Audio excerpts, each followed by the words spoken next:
Hey folks, how we doing? Coming to you here with an episode of Unfiltered, and I'm kind of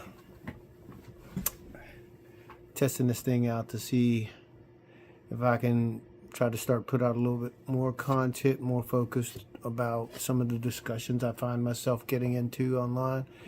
And so today I think I'll tackle one of the most important ones to me, and that is the failure of the institutions of this country that we call great to protect its own citizens from the outrageousness, let me just say it like that, that's going on in the White House right now. I think this is a tough time, but I think it's actually also a good time for this country to actually see what a lot of minorities have been saying about the systems all along. They're not fair, they're not equally applied, and there's rampant hidden prejudice that exists still to this day. There are generations of people who have inherited their disdain for the fact that the South lost. And so what we're witnessing right now is actually those same folks' ancestors trying to right the ship for Meemaw and Peepaw, who feel like, you know, they were slighted in some way because someone got a position at a company or a factory or in a workspace that should have rightfully gone to them, even though they were not technically qualified for it. And the cruelty of it is it's sold under this guise of equity and every merit, And if you look at anybody that's been appointed by this last administration, it's all a personality appointment and not on actual merit, especially with agencies having people in charge of them that don't have anything to do with that agency. It's one of the things that I've always said, which is, if you go into any corporation in this country and pull the resumes of all the employees, just pull all of them and line up their job description with what they're actually doing, you'll rarely find, unless it's like the medical professions or lawyers and attorneys, something specialized. But most other corporations, they hire people in these organizations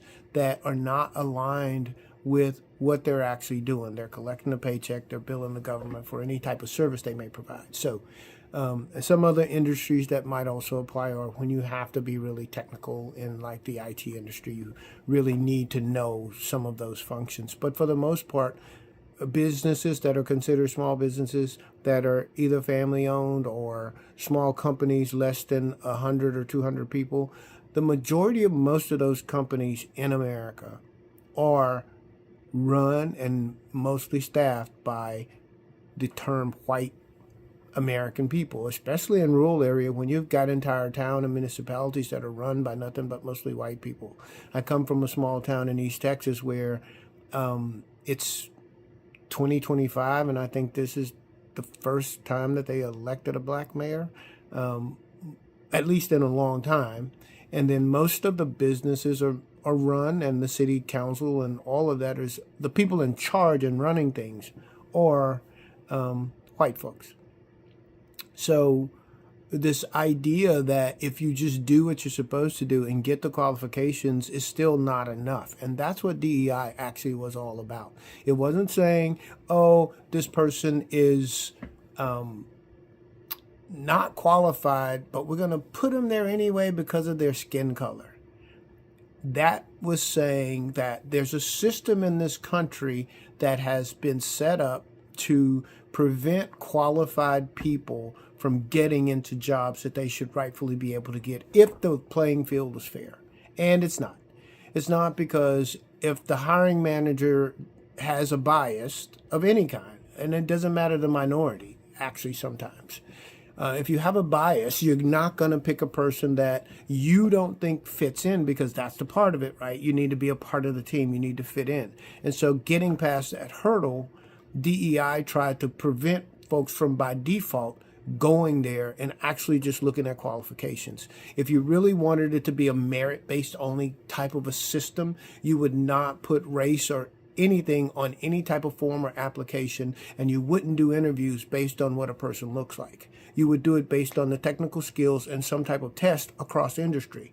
The weird thing, the federal government, in most cases, they do that. They have litmus tests that you have to pass. They have tests within their systems. The FAA is a prime example. You don't just walk into the FAA off the street and have an interview with 2 or 3 people and you get the job. You actually go through rigorous training. The same thing with all of the different branches of the military. In any specialty job I had, from being a basic infantryman to being an airframes hydraulics for the F-18 Delta aircraft, to the hazardous material specialist for my unit, all those things I had to go and get training for. So to think that people that have these jobs are not qualified or not trained for them is just insane to speak as an elected official, first of all, and even worse when you're making it about the fact that it's the minority folks that are the ones that are less qualified, when statistically they're probably more qualified but had to take that job because the job they're actually qualified for, somebody's aunt or uncle or good friend is filling. Okay, so that's just the way it is. Whether you want to accept it, you want to believe it, you want to think about it. I ask you, next time you go into your office or you go into your corporation, look around your office and see how many minorities are actually there, and look at the roles they play in that organization, because rarely will they be in top management or in roles that are publicly facing in any of these organizations. So I think that it's a mistake to let that become the narrative, but it's become the narrative. And what people are doing is they're destroying relationships and friendships that technically may not have been really friendships, because you're not even able to show empathy toward a person you call friend, explaining to you what is happening to them, right? What is a problem that they see, you laugh at it and act as if it's it's no big deal, and everything's fine, the house is not on fire. It's so rich to have a bureaucrat stand in the Oval Office and stand over the president and basically complain about bureaucrats being in the government.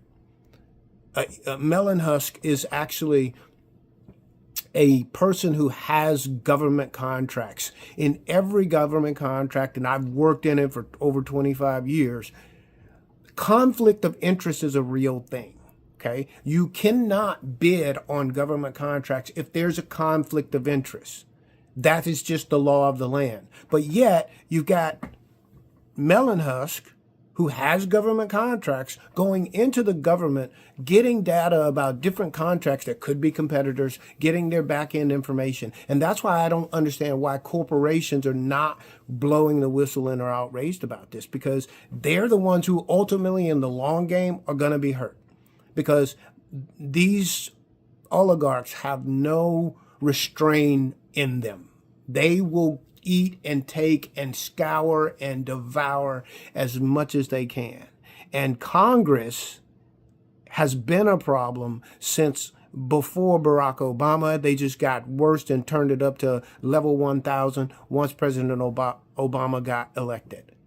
And the evidence of that is he only was able to do things the first 2 years, which I'm hoping people will come to their senses and this will get curtailed in the midterms with this president. Because what happened was, what did the Congress do?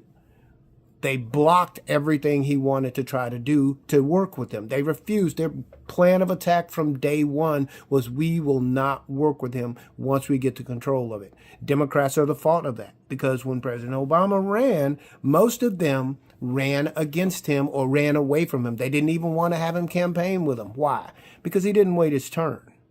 And I'm glad he didn't wait his turn. I just hate that what happened was it turned into him not being able to do anything but sign a bunch of executive actions at Go look up the history. It's all on video. It's all right there in your face. So you can say it didn't happen, but it actually did happen.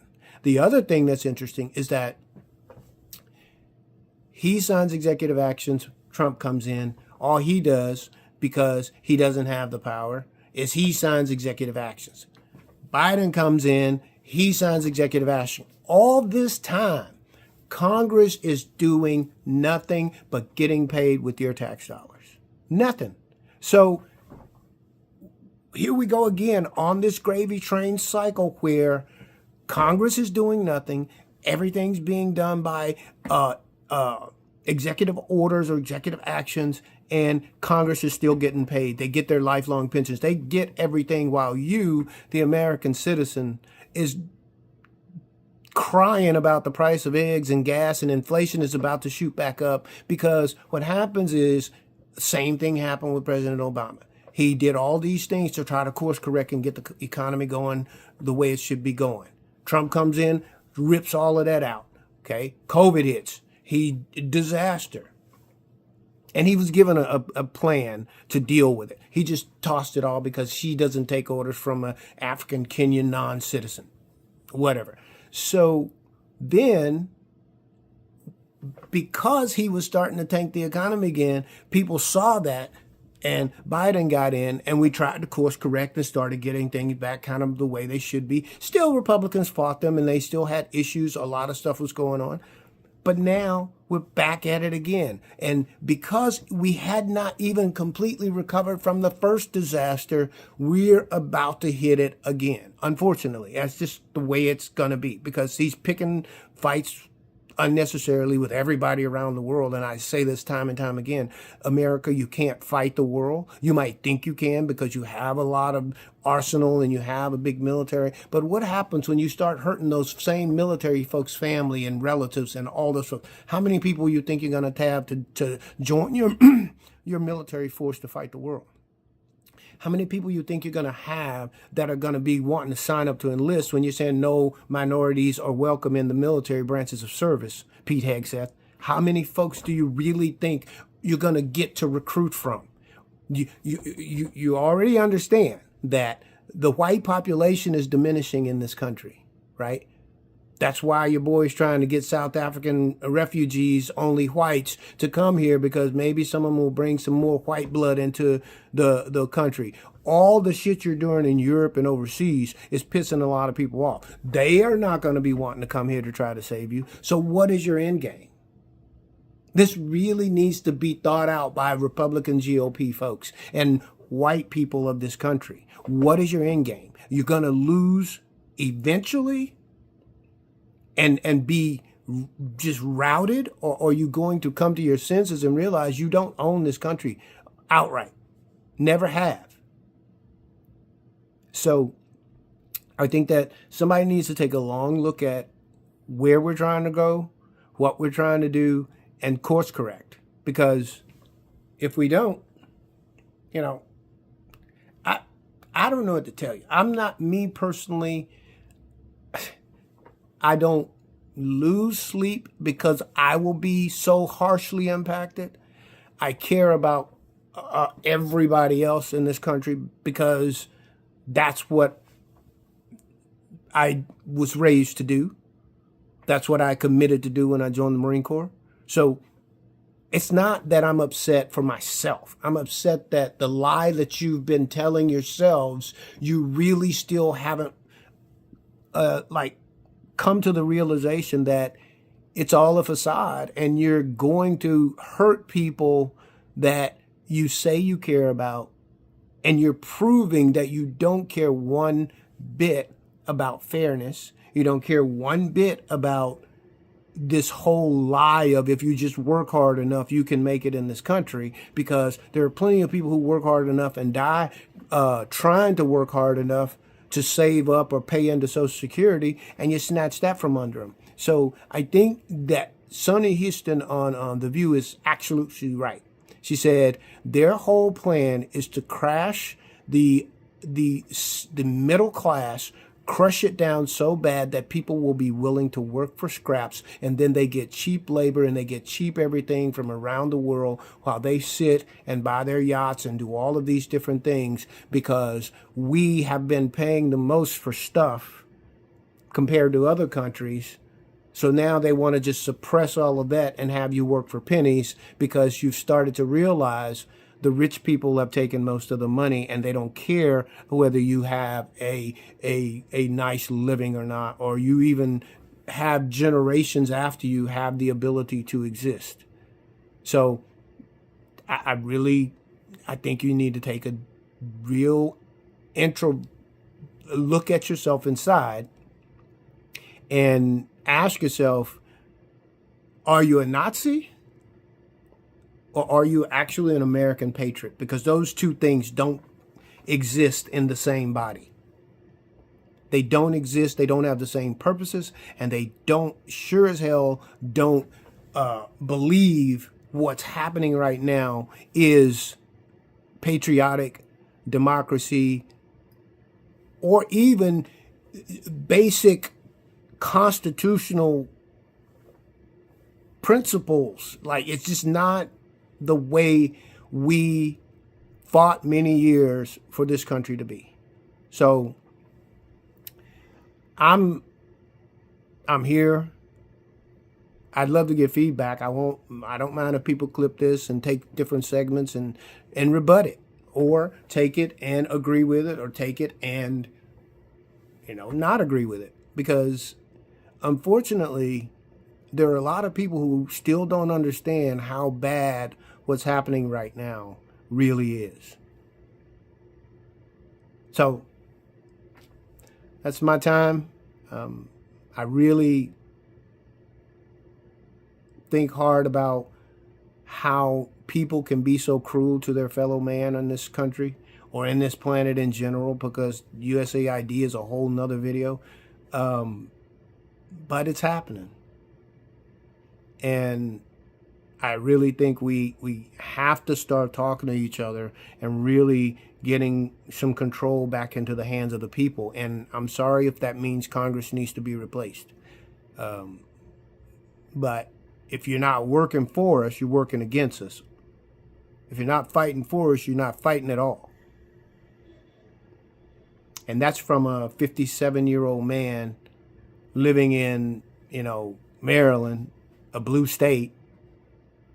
And I hate to see it done to red states, because I grew up in Louisiana and East Texas. Your own voters are hurting yourselves. Take care. Do the best you can. And stay ready so you don't have to get ready.